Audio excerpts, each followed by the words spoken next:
हडपसरचे hospital केसमध्ये आरोपी CCTV footages आणि इतर टेक्निकल इन्व्हेस्टिगेशन अनुषंगाने काल जे बाबी समोर आली होती ते आरोपी आयडेंटिफाय करण्यात आला होता.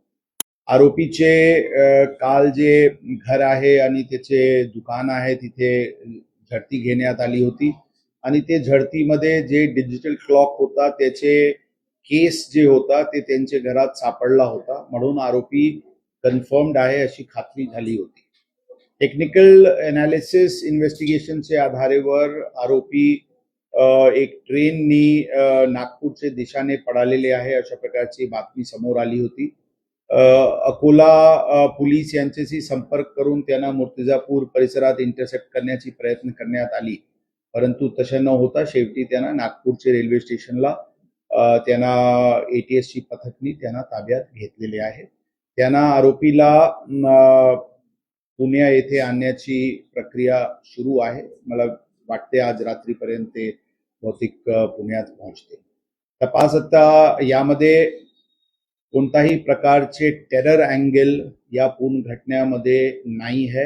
हे फक्त एक इंडिव्हिज्युअल ऍक्ट होता आणि त्याचे मोटिव्ह प्रथमदर्शनी काही एक्स्टॉर्शन करण्याची हेतू असल्याचे प्रथमदर्शनी दिसून येत आहे, परंतु तपास सध्या प्राथमिक स्टेजवर आहे. पूर्ण तपास झाल्यानंतर आपल्याला वेळोवेळी अपडेट देण्यात येईल.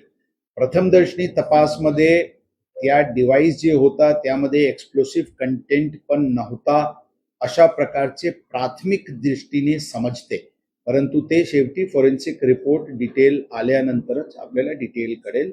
आरोपी जे आहे त्याचे कोणताही पूर्व इतिहास क्राईम रेकॉर्ड अभिलेखवर दिसून येत नाही, परंतु इतर बाकी जे काही ठिकाण आहे तिथे त्याचे झडती वगैरेची प्रक्रिया इतर सुरू आहे.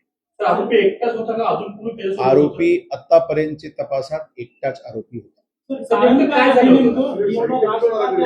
10 तारीखला त्या हॉस्पिटलला काही पर्सनल ट्रीटमेंटसाठी गेला होता, जिथे त्याचे काही एस्टिमेट त्याचे खर्चाचे देण्यात आला होता.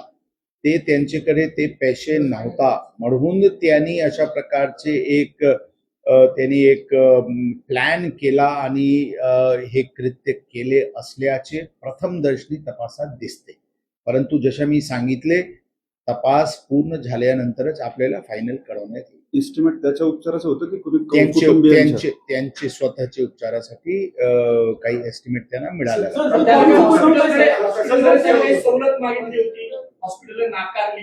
अशा कोणत्याही बाबी समोर आले. त्यांनी त्यामध्ये एक तरी कोणत्याही प्रकारचे एक्सप्लोसिव्ह कंटेंट त्या जे त्यांनी एक ते डिव्हाइस जे बनवला होता त्यामध्ये नव्हता, परंतु त्यांनी ऑनलाईन हे डिजिटल वॉच इत्यादी ते ऑनलाईन पद्धतीने त्यांनी मागून घेतला होता आणि ही सगळे युट्यूबवरचे व्हिडिओज इत्यादी पाहून अशा प्रकारचे त्यांनी एक बॉम्ब सदृश एक वस्तू तयार करण्याची त्यांनी प्रयत्न केलेले आहे. जिलेटिन वगैरे काय नव्हतं का? आरोपी मूलतः सोलापूरचे आहे, परंतु ते पुण्यात मांजरी भागात राहतात. त्याचे घर तिथे आहे, त्याचे एक शॉप आहे आणि काही त्याचे त्या परिसराचे राहणारे त्याचे मित्रमंडळी पण मांजरी भागात राहतात. त्याचे दुकानमध्ये पण येणे जाणे त्यांचे वास्तव्य होतात.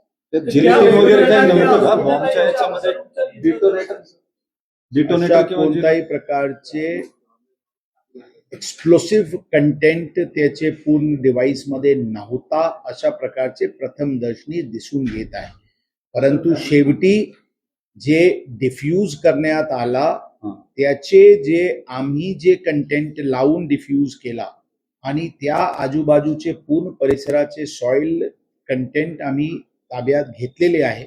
फॉरेन्सिक रिपोर्ट वरून ते क्लिअर होईल की काही जे आम्ही कंटेंट वापरले याचे व्यतिरिक्त काही कंटेंट होता का ते त्यावरूनच समजेल.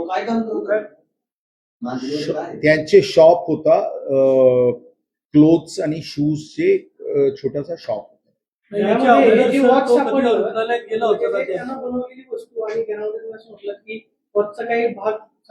वॉचचे कार्टन जे कव्हर आहे जे केस आहे ते ऑनलाईन जे मागितला होता त्याचे केस तिथे सापडला होता.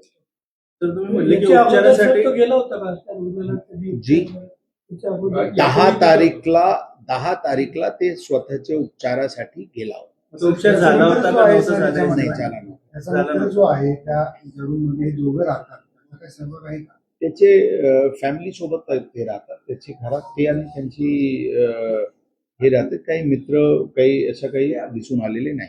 इतर कोणाच्याही जी पाईप्स वगैरे ते आजूबाजूचे शॉपला खरेदी केलेले आहे आणि वेगवेगळी गोष्ट त्यांनी वेगवेगळ्या ठिकाणातून खरेदी केलेली आहे. कुठे सेलो कुठे टू वे टेप खरेदी केला, कुठून पाईप खरेदी केला. अशा प्रकारचे सीसीटीव्ही फुटेजेस पाहिल्यानंतर जी गोष्टी समोर आली त्यावरूनच काल 12 ते 1 वाजताचे सुमारास आम्हाला आरोपी आमचे कन्फर्म झाला होता, निष्पन्न झाला होता. या प्रकरणात जसे मी सांगितले होते सर्व दिशेने तपास सुरू होता. जे सीसीटीव्ही फुटेजेस वरून हॉस्पिटलमध्ये जे त्या काळात येणारे लोक आहे असे 15 ते 17 लोकांचे तपास काल दुपारपर्यंत करण्यात आला होता.